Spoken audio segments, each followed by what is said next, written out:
Bonjour aux catéchumènes qui préparent leur troisième scrutin. Vous avez pu lire, j'espère, le texte de la résurrection de Lazare dans l'évangile de Saint Jean.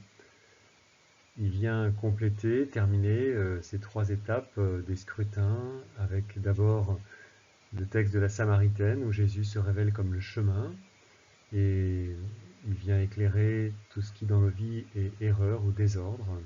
Évidemment, c'est une relecture à faire personnellement. Personne ne peut la faire pour soi-même. Il faut en prendre le temps. Dans le deuxième scrutin, Jésus se révélait comme la vérité. Et cette vérité, elle vient éclairer tout ce qui dans notre vie est comme des aveuglements, des refus. Dans le troisième scrutin, avec la résurrection de Lazare, Jésus se manifeste comme celui qui est la vie. Et on en a besoin. Et dans notre vie, bien souvent, il y a des choses qui manquent de vie, voire qui s'opposent à la vie.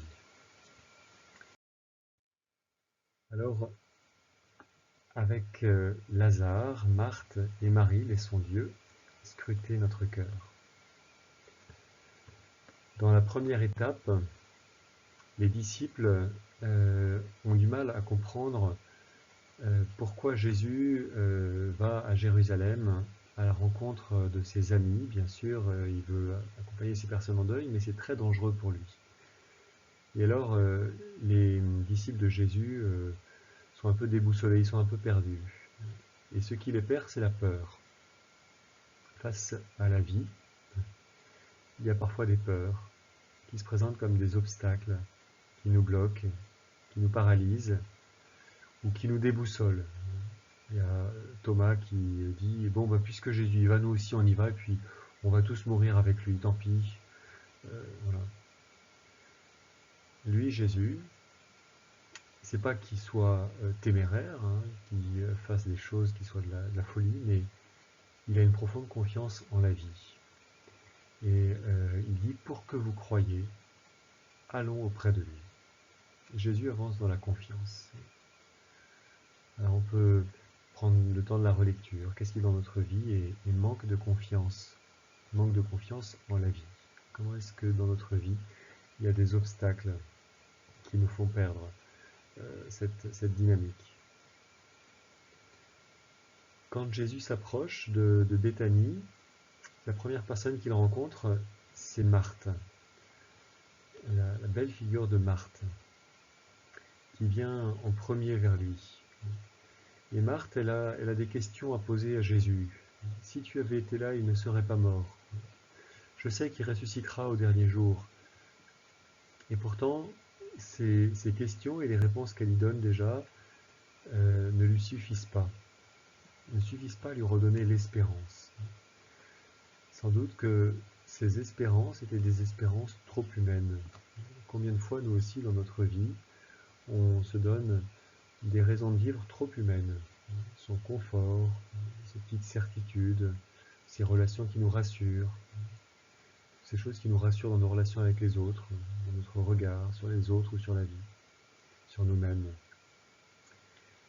Jésus, lui, il a un autre regard. Il sait que la source de la vie est plus profonde et c'est lui qui a à nous la donner. Je suis la résurrection et la vie. Crois-tu cela? Lui, il avance dans une espérance plus profonde. Il sait que toutes nos petites certitudes, elles sont trop fragiles, elles tomberont un jour, et il nous en donner une plus grande, la grande espérance. La deuxième personne qu'il rencontre, la dernière, disons si on veut, c'est Marie, la deuxième sœur de Lazare. Et ce qui est étonnant, c'est que Marie pose exactement la même question que Marthe. Si tu avais été là, il ne serait pas mort. Mais elle la pose différemment. Et Jésus le sent. Et Jésus, avec Marie, il ne rentre pas dans une discussion, mais il se met à pleurer avec elle. Il se met à pleurer avec elle parce que Marie, sa désespérance, c'est pas qu'elle ne comprend pas ou qu'elle se trompe, c'est qu'elle est perdue intérieurement, noyée dans son cœur, le cœur noyé dans la douleur. La source de la vie, au plus profond d'elle-même, est obscurcie. Et Jésus la rejoint en pleurant avec elle et en lui offrant le signe et la grâce d'une vie plus forte que la mort.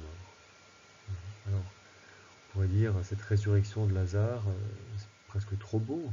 Est-ce que dans notre vie, Jésus va ressusciter toutes les personnes qui meurent autour de nous? Évidemment, c'est pas possible, même si dans certains décès dramatiques, on se dit pourquoi est-ce qu'il a permis ça? Et finalement, même quand quelqu'un de très âgé, ces jours-ci j'ai célébré les obsèques d'une personne qui est décédée à 103 ans, toute la famille était en pleurs, une très profonde tristesse.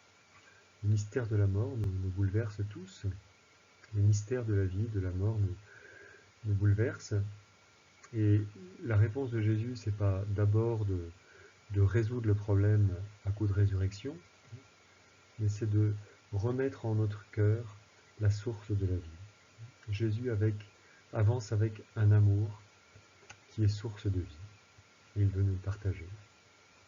Et pour qu'il nous le partage, il faut qu'on reconnaisse dans notre cœur ce qui est fermeture de la vie, à la vie, ce qui est des tristesses qui nous habitent trop et qui ont des conséquences sur notre façon de vivre, sur notre façon d'agir, sur notre façon d'espérer dans la vie et de garder confiance. Bonne méditation avec ce texte de la résurrection de Lazare.